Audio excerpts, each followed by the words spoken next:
Assalamualaikum warahmatullahi wabarakatuh. Halo pemirsa dimanapun kalian berada, salam sejahtera untuk kita semua. Semoga kita semua dalam keadaan sehat dan tetap dalam lindungannya. Kali ini saya akan membawakan cerita inspiratif dan menarik yang sayang untuk dilewatkan. Semoga kisah ini bisa memberikan manfaat dan pelajaran untuk kita semua.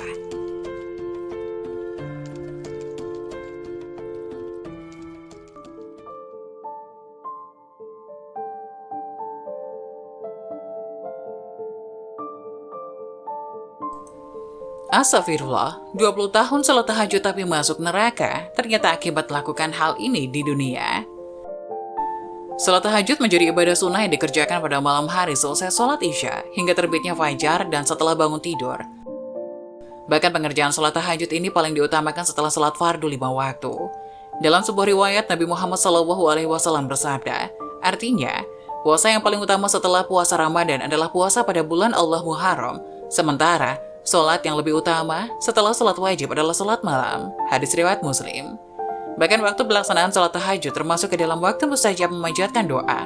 Menurut buku kumpulan doa mustajab, pembuka pintu rezeki dan kesuksesan susunan Denny Lesmana, pengamalan sholat tahajud yaitu pada sepertiga malam terakhir atau malam hari, mendekati waktu subuh atau sahur. Melalui surah Az-Zariyat ayat 18 Allah berfirman, artinya, dan selalu memohonkan ampun di waktu pagi sebelum fajar. Berkaitan dengan salat tahajud, ada sebuah kisah mengenai seorang ahli tahajud yang tidak mendapatkan jaminan surga. Mengapa demikian? Simak kisahnya berikut ini, sebagaimana dilansir buku Keajaiban Tahajud, Subuh dan Duha untuk Hidup Berkah, Bergelimang Harta, Sukses, dan Bahagia karya Ferry Taufik Al-Jaquin. Kisah ahli ibadah yang rutin salat tahajud namun tidak dapat jaminan surga. Alkisah, seorang ahli tahajud bernama Abu bin Hashim. Ia merupakan seseorang yang rajin mengerjakan sholat tahajud dan tidak pernah meninggalkannya selama 20 tahun. Suatu ketika saat ia ingin mengambil air wudhu, sesuatu mengejutkannya. Sebuah sosok duduk di pekarangan rumahnya. Abu bin Hashim lantas bertanya, "Wahai hamba Allah, siapakah engkau?" Mendengar pertanyaan Abu bin Hashim, lalu ia menjawab seraya tersenyum ke arahnya, "Saya adalah malaikat utusan Allah." Abu bin Hashim kemudian kembali bertanya, "Apa yang kamu lakukan di sini?" Malaikat itu menjawab pertanyaan Abu bin Hashim untuk kedua kalinya. "Saya diberitahu untuk menemukanmu, pelayan Allah." Dilihat oleh Abu bin Hashim, malaikat itu memegang buku yang cukup tebal. Lagi-lagi ia melontarkan pertanyaan kepada malaikat tersebut. "Oh malaikat, buku apa yang kamu bawa? Saya akan buka." Malaikat itu lantas membuka buku tersebut. Abu bin Hashim percaya namanya tercatat di sana, tapi yang terjadi justru sebaliknya. Nama Abu bin Hashim tidak tercantum di dalam buku tersebut. Abu bin Hashim kemudian meminta malaikat untuk mencari namanya kembali. Selanjutnya malaikat utusan Allah itu kembali meneliti dengan cermat sembari berucap, "Itu benar, namamu tidak ada dalam buku ini." Mendengar jawaban dari sang malaikat, Abu bin Hashim menangis terseduh-seduh. Ia menyesali dan berkata, "Kehilangan diri saya yang selalu berdiri setiap malam di tahajud dan bermunajat, tapi nama saya tidak ada di dalam kelompok pecinta Allah." "Wahai Abu Hashim, saya tahu Anda bangun setiap malam saat yang lain tidur, wudhu dengan air dingin saat yang lain tertidur di tempat tidur, tapi tangan saya dilarang bahwa Allah menuliskan nama Anda," tutur malaikat tersebut. Penasaran, Abu bin Hashim bertanya lagi kepada malaikat mengenai penyebab namanya tidak tercantum. Malaikat kemudian menjelaskan, "Anda bersedia pergi ke Allah, tapi Anda bangga pada diri sendiri dan bersenang-senang memikirkan diri sendiri. Ada tetangga Abu bin Hashim yang sakit atau kelaparan namun beliau tidak melihat atau membantunya untuk memberi makan.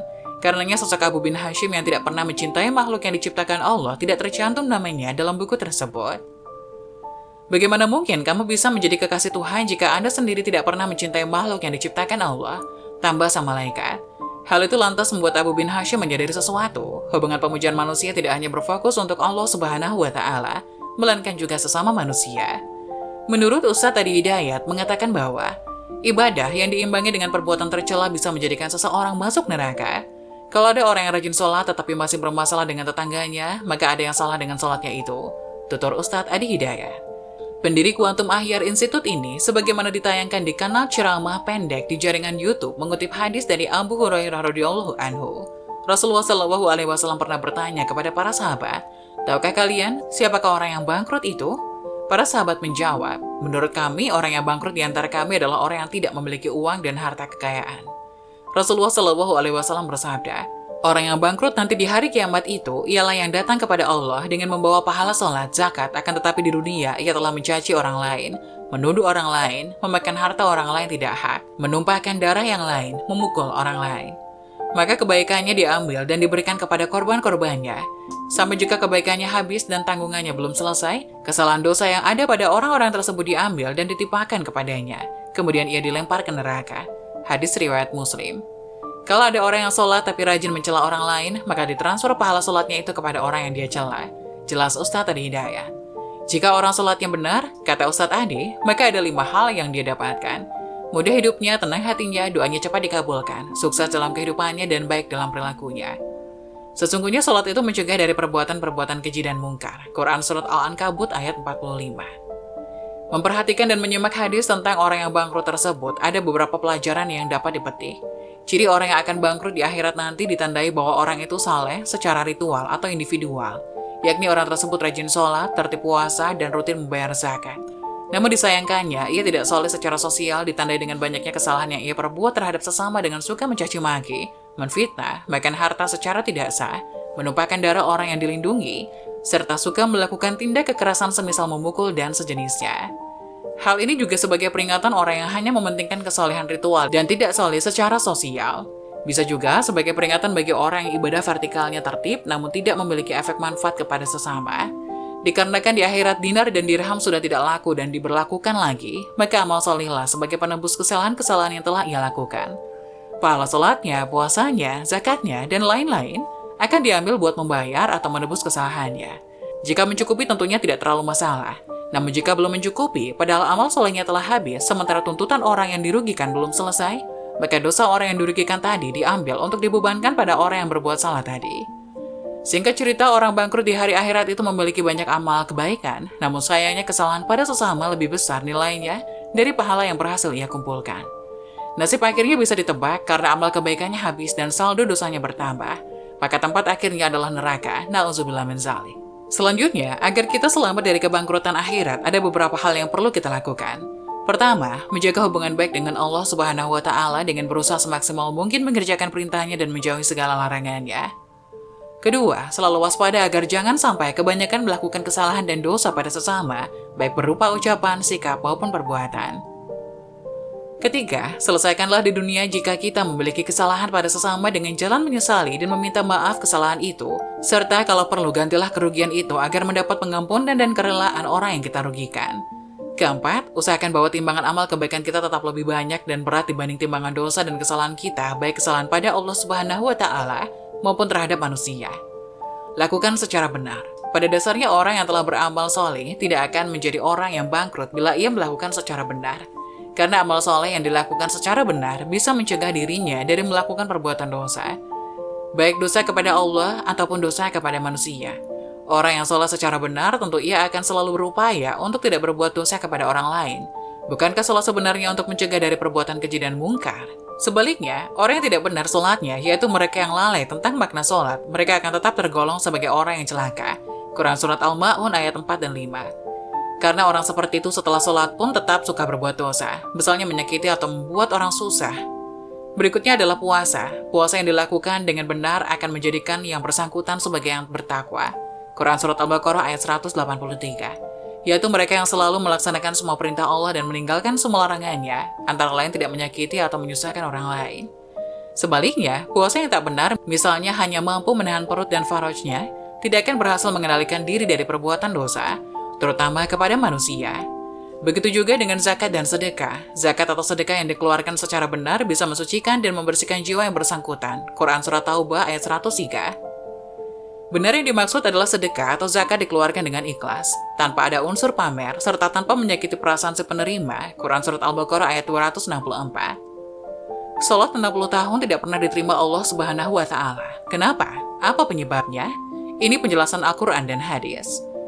Pernahkah Anda membayangkan orang yang mengerjakan salat selama hidupnya tapi salatnya itu tidak pernah diterima? Kenapa bisa orang yang sepanjang hidupnya salat tetapi tidak diridhoi atau diterima oleh Allah? Semua itu pasti ada penyebabnya. Untuk menjawab pertanyaan ini, marilah kita mulai dari sebuah hadis sahih yang menyatakan beberapa alasan sholat tidak pernah diterima. Dari Abu Hurairah radhiyallahu anhu, bahwasanya Rasulullah shallallahu alaihi wasallam bersabda, yang artinya, sesungguhnya ada seseorang yang mengerjakan sholat selama 60 tahun tetapi tidak diterima sholatnya. Mungkin karena ia tidak menyempurnakan rukuknya, tidak menyempurnakan sujudnya, menyempurnakan sujud tapi tidak menyempurnakan ruku. Sahih At-Targhib 529. Ada juga hadis lain yang memperkuat keterangan mengenai orang-orang yang sholatnya tidak pernah diterima ini. Rasulullah Shallallahu Alaihi Wasallam bersabda, yang artinya, manusia paling buruk pencuriannya adalah orang yang mencuri dari sholat. Mereka para sahabat berkata, bagaimana ia mencuri sholatnya? Beliau bersabda, dia tidak menyempurnakan ruku dan sujudnya. Atau beliau bersabda, dia tidak meluruskan punggungnya ketika ruku dan sujud. Hadis ini sahih berdasarkan riwayat Ahmad dalam Al-Musnad nomor 310. Hadis ini juga disahihkan oleh Syekh Al-Albani dalam Tahrij Al-Mishkah nomor 885. Alasan lain orang yang tidak pernah diterima sholat karena sebagian orang ada yang tergesa-gesa berwudu. Akibatnya tidak sempurna wudu saja, tapi juga ada sebagian anggota tubuh yang tidak basah terbasuh air. Maka yang demikian wudunya menjadi tidak sah, maka sehingga sholat pun menjadi tidak sah. Perhatikan hadis berikut ini. Dari Abdullah bin Amr bin Al-Ash, Abu Hurairah dan Aisyah radhiyallahu anhu, ia berkata bahwa Rasulullah Shallallahu Alaihi Wasallam bersabda, celakalah tumit yang tidak terbasuh air wudhu dengan api neraka. Hadis Bukhari nomor 165 dan Muslim nomor 241. Dengan demikian, seorang muslim harus memperhatikan bagaimana cara tuntunan sholat, mulai dari berwudu hingga saat melaksanakannya. Seorang muslim hendaknya senantiasa memperbaiki amalan sholat karena amalan sholat ini adalah yang paling pertama diperiksa saat seorang muslim meninggal dunia dan berada di dalam alam kubur. Sholat adalah ibadah yang membedakan umat Islam dengan umat lainnya. Sholat di dalam Islam ada yang wajib dan sunnah. Semua hidup seorang muslim diisi dengan sholat. Jika tidak mampu sholat berdiri, maka dilakukan dengan duduk. Jika masih tidak bisa, sholat dilakukan dengan berbaring. Jika berbaring tidak bisa sholat, maka dengan isyarat jari. Kalau isyarat jari masih tidak bisa, maka sholat cukup dibaca dalam hati. Jika masih tidak bisa sholat di dalam hati, maka pada saat itu, seorang muslim disolatkan alias mati atau meninggal dunia. Maka pertanyaan terbesar, apakah sholat yang kita kerjakan selama ini sudah sesuai dengan tuntunan Nabi Shallallahu Alaihi Wasallam? Sudahkah sholat kita memenuhi syarat dan rukunnya?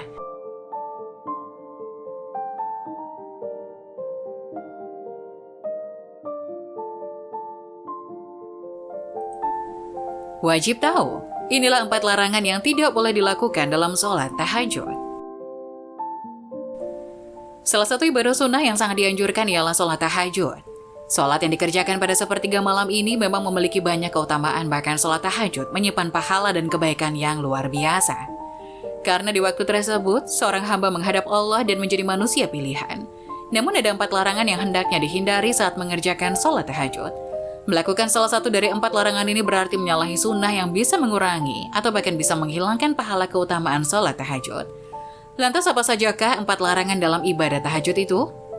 1. Mengerjakan sholat tahajud dengan tidak konsisten.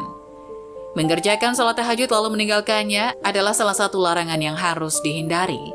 Sholat tahajud seharusnya dilakukan dengan istiqomah baik dalam kondisi sulit maupun bahagia. Sholat tahajud ketika dalam kondisi susah saja, ketika mendapati masalah terhimpit hutang atau dirundung duka. Namun ketika sedang kondisi lapang, senang, dan bahagia lalu lupa dengan meninggalkan sholat tahajud yang seperti ini, mendapatkan kritik dari Nabi Shallallahu Alaihi Wasallam. Beliau pernah berpesan kepada Abdullah bin Amr bin Ash, "Wahai Abdullah, janganlah kamu seperti si fulan dulu. Ia rajin sholat malam lalu sekarang ia meninggalkan bangun malam." Hadis riwayat Bukhari dan Muslim. 2. Mengkhususkan sholat tahajud hanya pada malam Jumat. Mengkhususkan sholat tahajud hanya pada malam tertentu saja juga termasuk amalan yang tidak disarankan. Jika ingin menghindari kemakruhan saat sholat tahajud malam Jumat, bisa ditambahkan sholat tahajud pada malam sebelumnya atau sesudahnya. Mengkhususkan sholat tahajud di malam Jumat saja termasuk amalan yang makruh dilakukan, diterangkan dalam hadis dari Abu Hurairah bahwa Rasulullah Shallallahu Alaihi Wasallam bersabda, "Janganlah kalian khususkan malam Jumat dan malam-malam lainnya dengan qiyamul lail atau sholat malam." Hadis riwayat Muslim. 3. Melaksanakan sholat tahajud saat mengantuk. Hal yang sebaiknya dihindari adalah melaksanakan sholat tahajud saat mengantuk. Rasulullah Shallallahu Alaihi Wasallam menyarankan untuk tidur atau istirahat sejenak jika mengantuk sebelum melanjutkan sholat tahajud. Memaksakan diri dalam keadaan mengantuk dapat mengakibatkan kesalahan dalam sholat. Jika Anda mengantuk, hentikan atau tunda dulu sholat tahajudnya dengan tidur atau istirahat sejenak sampai hilangnya lelah tubuh. Diriwayatkan bahwa Nabi Shallallahu Alaihi Wasallam pernah memaksakan diri untuk melaksanakan sholat dalam keadaan mengantuk. Suatu ketika Rasulullah masuk ke dalam masjid lalu mendapati sebuah tali yang dibentangkan di antara 2 tiang, kemudian beliau bertanya, "Apa ini?" Para sahabat menjawab, "Ini adalah tali milik Zainab. Ketika ia sholat berlama-lama hingga kelelahan, maka ia bersandar dengan hal itu." Rasulullah bersabda, "Lepaskanlah tali itu. Kalian harus sholat ketika dalam keadaan segar. Jika kelelahan, maka tidurlah." Hadis riwayat Bukhari dan Muslim. 4. Melakukan sholat tahajud secara berlebihan. Sholat tahajud secara berlebihan atau terlalu lama hingga memberatkan diri tidak dianjurkan. Rasulullah Shallallahu Alaihi Wasallam mengingatkan agar tidak melalaikan kewajiban lainnya dan menjalankan sholat tahajud sesuai dengan kemampuan masing-masing. Rasulullah telah memberi peringatan, demi Allah, akulah orang yang paling takut kepada Allah dan paling bertakwa kepadanya di antara kalian. Tapi aku kadang berpuasa dan kadang tidak. Aku mengerjakan sholat malam dan juga tidur. Dan aku juga menikahi perempuan. Siapa yang membenci sunnahku, maka ia tidak termasuk golonganku. Hadis riwayat Bukhari dan Muslim. Itulah mengenai 4 larangan dalam mengerjakan sholat tahajud. Semoga kita semua diberikan kemudahan oleh Allah dan istiqomah dalam melaksanakannya. Jangan lupa like, subscribe channel ini agar tidak ketinggalan video-video bermanfaat selanjutnya. Sekian dari kami, terima kasih. Wassalamualaikum warahmatullahi wabarakatuh.